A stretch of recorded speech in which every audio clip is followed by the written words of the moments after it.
आज की क्लास में हम बिहार बोर्ड मैट्रिक परीक्षा 2026 के लिए साइंस के बहुत ही वीवीआई ऑब्जेक्टिव क्वेश्चनों को याद करेंगे, जो आप सभी बच्चों के मैट्रिक परीक्षा 2026 के लिए बहुत ही महत्वपूर्ण है, इम्पोर्टेंट है। बच्चों, हमने पिछली क्लासेस की जो साइंस में पढ़े हैं उसमें भी हमने बहुत ही वीवीआई क्वेश्चनों को याद किया है और आज की क्लास में भी हम महत्वपूर्ण क्वेश्चनों को याद करेंगे।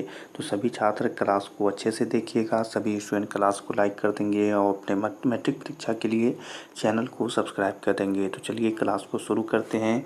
क्वेश्चन है बच्चों कि सिग्नलों की व्याख्या कहाँ होती है। बहुत ही वीवीआई क्वेश्चन है, अच्छे से क्वेश्चन पढ़ेंगे और आंसर पता हो तो कमेंट में बताएंगे, ठीक है। तो क्वेश्चन है कि सिग्नलों की व्याख्या कहाँ होती है।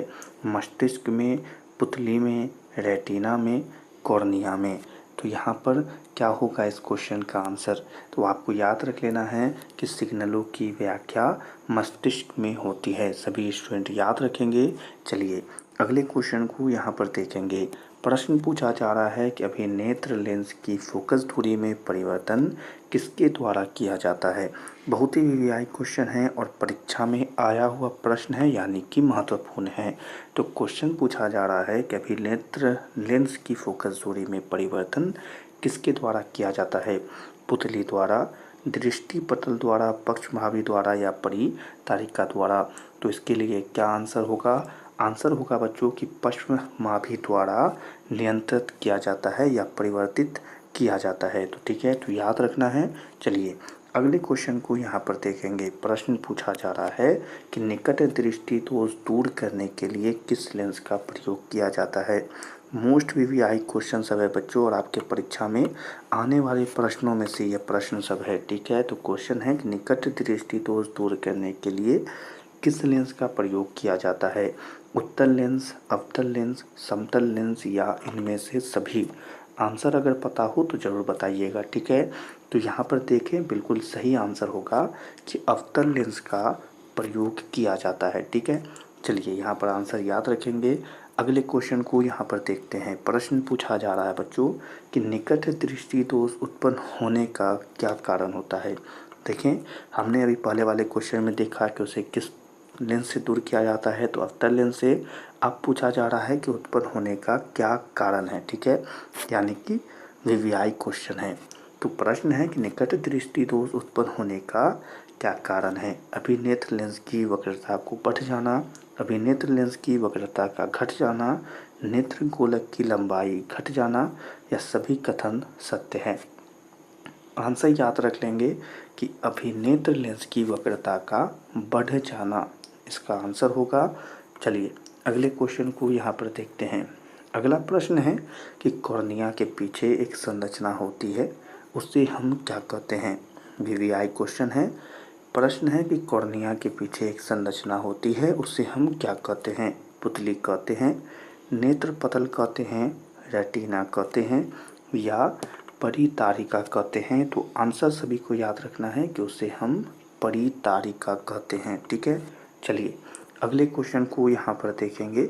अगला प्रश्न है बच्चों कि कॉर्निया के पीछे क्या है जो काले रंग की पेशियों का समुच्चय होता है। बहुत ही वीवीआई क्वेश्चन। चलिए अच्छे से यहाँ पर समझेंगे कि कॉर्निया के पीछे क्या है जो काले रंग की पेशियों का समुच्चय होता है। परितारिका, नेत्र पटल, दृष्टि पटल या इनमें से कोई नहीं। आंसर क्या याद रखना है इसके लिए बच्चों। आंसर याद रखना है कि परितारिका होता है जो काले रंग की पेशियों का समुच्चय होता है। चलिए अगले क्वेश्चन को यहाँ पर देखते हैं। प्रश्न है कि दीर्घ दृष्टि दोष होने का क्या कारण है। वीवीआई क्वेश्चन है और ये प्रश्न आपके परीक्षा में आया हुआ भी है कि दीर्घ दृष्टि दोष होने का क्या कारण है। अभिनेत्र लेंस की फोकस दूरी का घटना, नेत्र गोलक का बड़ा हो जाना, अभिनेत्र लेंस की वक्रता का घटना, अभिनेत्र लेंस की फोकस दूरी का अत्यधिक हो जाना। तो इस प्रश्न के लिए आंसर बिल्कुल सही होगा कि अभिनेत्र लेंस की फोकस दूरी का अत्यधिक हो जाना। तो सभी स्टूडेंट को इस आंसर क्या करना है, याद रखना है। अगला क्वेश्चन यहाँ पर है कि दूर दृष्टि वाले आंखें साफ साफ देख सकती है। बहुत ही आसान क्वेश्चन है पर बहुत ही वीवीआई क्वेश्चन है। दूर दृष्टि दोष वाली आंखें साफ साफ देख सकती है दूर की वस्तुओं को, निकट की वस्तुओं को, परी वस्तुओं को, इसमें से कोई नहीं। आंसर होगा दूर की वस्तुओं को। ठीक है, चलिए अगले क्वेश्चन को यहाँ पर देखते हैं। अगला प्रश्न है, कौन रंग है जिसका खतरे के सिग्नल में उपयोग होता है। बहुत ही आसान प्रश्न है और परीक्षा के लिए वीवीआई क्वेश्चन। तो इस प्रश्न का आंसर सभी स्टूडेंट कमेंट में लिख कर बताएंगे। कौन रंग है जिसका खतरे के सिग्नल में उपयोग होता है। नीला रंग, बैंगनी रंग, लाल रंग या पीला रंग। आंसर होगा लाल रंग, जो आप सभी बच्चों को पता था। ठीक है, चलिए अगले क्वेश्चन को यहाँ पर देखेंगे। तो आपसे यहाँ पर प्रश्न पूछा जा रहा है कि विद्युत सिग्नल कौन उत्पन्न करता है। क्या है क्वेश्चन बच्चों, यहाँ पर क्वेश्चन है कि विद्युत सिग्नल कौन उत्पन्न करता है।